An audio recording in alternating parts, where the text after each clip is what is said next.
the hands of a group of 9 French noblemen. These noblemen became known as the Knights Templar. The word cabal, meaning a group who conspire together, comes from the word Kabbalah. One such cabal, who were to later inspire a whole armada of black magic cults and Freemasonry, were the so-called Knights Templar. They laughingly called themselves the Poor Knights of Christ, but these men were far from poor. They deliberately styled themselves as monks so that they could go about their Luciferian Kabbalistic studies and conduct business without being taxed nor arouse suspicion from the Vatican. The Kabbalistic higher secrets of ritual sodomy, the evil eye, chanting incantations, necromancy, blood sacrifice, and invoking the fallen angels in service to Lucifer fascinated the French Knights Templar. They realized that the Kabbalah originated in Palestine, and once they had realized that the Kabbalah was the key to untold spiritual magical power, they cunningly planned a bloody crusade to Palestine in order to search for more Kabbalistic and magical artifacts. They eventually discovered and looted the Temple of Solomon. Solomon was a biblical magician king who is accredited with inspiring large parts of the corpus of works we now know as the Kabbalah.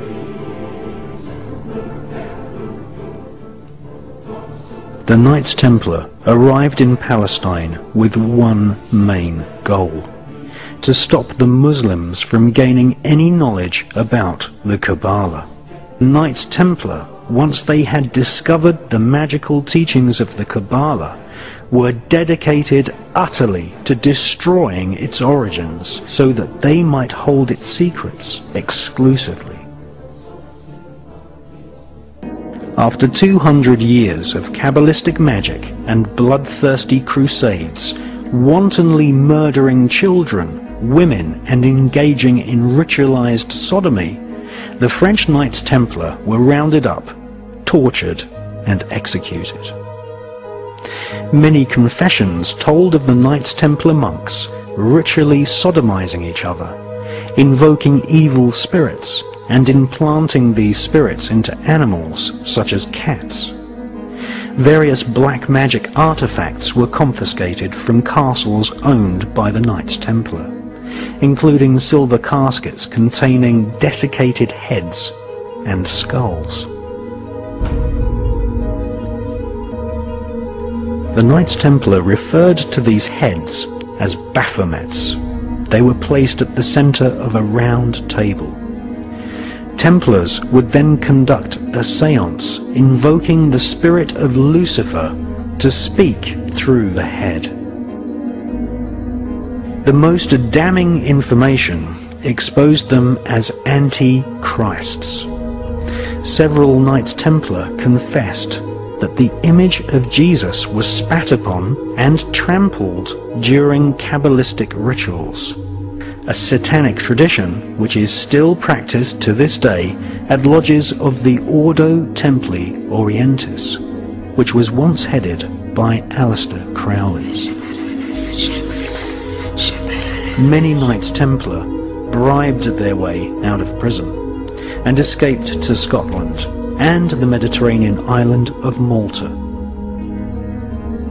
They first renamed themselves the Sovereign Knights of Malta, and then, after establishing trade routes to North America long before Christopher Columbus, they re-emerged in Scotland, calling themselves Freemasons.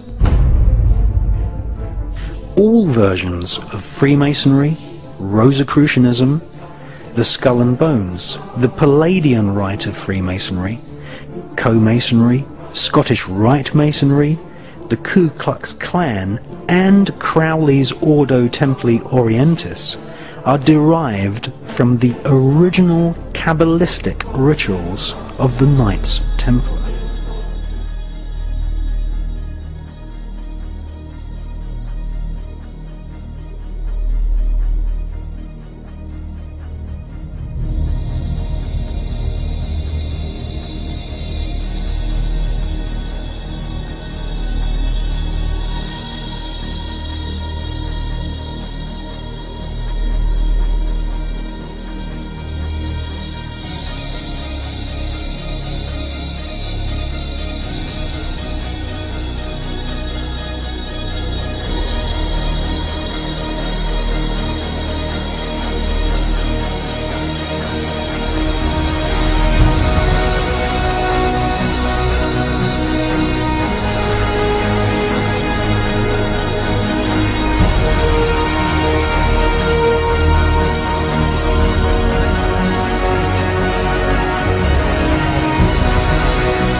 The Illuminati is a global network of witch covens, black magicians, and Freemasons. They use a secret code of numbers and words to communicate the plan to one another. They hold rituals right in the heart of the British Parliament and Washington, D.C. The Illuminati have designed the United States as the headquarters for their barbarous plan to bring about the apocalyptic prophecies of the Antichrist. I have a lot to respond except the fact that I am past master of my lodge and a Freemason, and I'm very proud of the fact. And I think it's interesting to listen to a debate that says that points toward Freemasonry as an occult when 36 of the 50 signers of the Declaration of Independence, all of the generals in Washington's army, and everyone who participated in the Revolutionary War were basically Freemasons.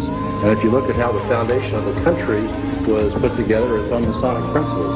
So I think it's certainly an interesting debate that's probably not appropriate in this public forum, but I would certainly encourage people that have a different viewpoint to study the Freemasonry organization more closely.